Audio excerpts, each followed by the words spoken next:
మండలానికి చెందిన ఒక 17 సంవత్సరాల అమ్మాయిని ఎస్కోట్కి చెందిన కలవల వెంకటేశ్వరరావు అనే వ్యక్తి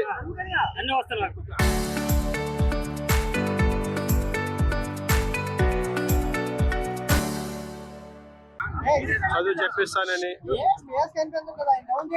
ఆ మంచి చెట్లు చూసుకుంటామని చెప్పి ఆ తల్లిదండ్రులు నమ్మించి అతన్ని ఆ అమ్మాయిని ఎస్కోట్ కాలేజీలో జాయిన్ చేశాడు. జాయిన్ చేసి ఆ అమ్మాయిని తను లోపరుచుకుని ఆ అమ్మాయితోటి జరిగింది తదుపరి విధాలుగా చాలా సార్లు. అలాగే ఇతను అందరినీ ఎవరైతే పూర్ ఫ్యామిలీస్ ఉంటారో, పేదవారు ఉంటారో వాళ్ళ తాలూకా పిల్లలందరినీ కూడా చదివిస్తాను, ట్యూషన్స్ చెప్తాను అనేటువంటి ఒక షేడ్లో వాళ్ళందరూ లోపరుచుకోవడం, వాళ్ళతోటి అసాంఘిక కార్యక్రమాలు చేయడం. ఇలా చిన్నపిల్లలు చాలా మంది చేశారు. మాకు దర్యాప్తు కూడా తెలియంది, దాని మీద దర్యాప్తు చేస్తున్నాం. చేస్తూ ఒక పిల్లని శ్రీకాకుళం నుంచి చదివిస్తానని చెప్పి ఆ రోజు ట్యూషన్ తీసుకెళ్తానని ఎస్కోట్లో చెప్పి తీసుకెళ్ళి అక్కడ ఆయన ఎస్కోట్ వెళ్లకుండా వైజాగ్లోనే తిరుగుతూ, వైజాగ్లో ఆయనకి ఒక హౌస్ ఉంది, సుజాత నగర్లో ఒక హౌస్ ఉంది.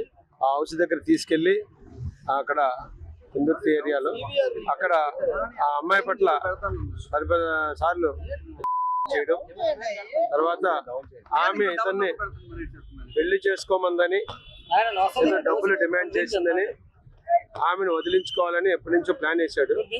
ఆ ఇంట్లో 24 తెల్లవారుజామున సుమారు 1 గంట 4 గంటల మధ్యలో ఆమెను స్వాదరింగ్ నోరు మూతి నొక్కేయడంతో ఆమె దానికి యాక్చువల్గా ఇద్దరు ఇక్కడి నుంచి కలిసి బయలుదేరారు. తర్వాత ఆమె మారిన తర్వాత ఆమె తల్లిదండ్రులకు అప్పగించడం జరిగింది. దాని మీద కేసు రిజిస్టర్ చేయడం జరిగింది. సో దాంట్లో ఏంటంటే మాకు మెయిన్ టెక్నికల్ ఎవిడెన్స్ ఆ అపార్ట్మెంట్ దగ్గర ఉన్న సీసీ ఫుటేజ్ చూస్తే చాలా బాధ అనిపిస్తుంది. ఆ అమ్మాయిని తర్వాత భుజం మీద వేసుకుని కారుని రెడీ చేసుకుని కారు వెనకాతల సీట్లో పెట్టి వాళ్ళ తల్లిదండ్రులకి ఆ అమ్మాయి కడుపునే అనారోగ్యం చెప్పి తీసుకొచ్చి అప్పగించినప్పటికే ఆ అమ్మాయికి పెదాల పైన ఇంజురీస్ కూడా ఉన్నాయి. అది మాదరింగ్ చేయడం మూలంగా జరుగుతుందని చెప్పి డాక్టర్ కూడా చెప్పడం జరిగింది. దాని మీద పూర్తి దర్యాప్తు చేస్తున్నాం. అతను ఈ అమ్మాయినే కాదు, ఇంకా చాలా మంది అమ్మాయిల పట్ల ఈ రకంగా చేశాడని మాకు తెలిసింది. దాని మీద ఈరోజు అరెస్ట్ చేసి రిమాండ్ పంపడం జరిగింది.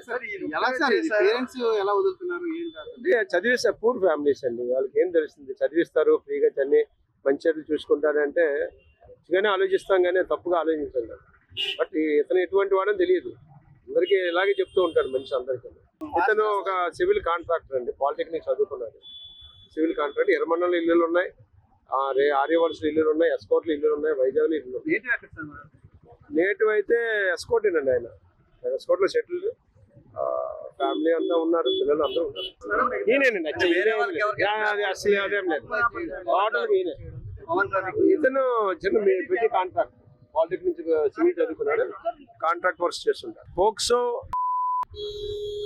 అండ్ అంటే అక్కడ ఫ్రీగా ఎడ్యుకేషన్ ఎక్కడ ఇస్తే వాళ్ళకి గ్రోత్. వాళ్ళ అమ్మలు సర్కస్ చేసుకుంటారు.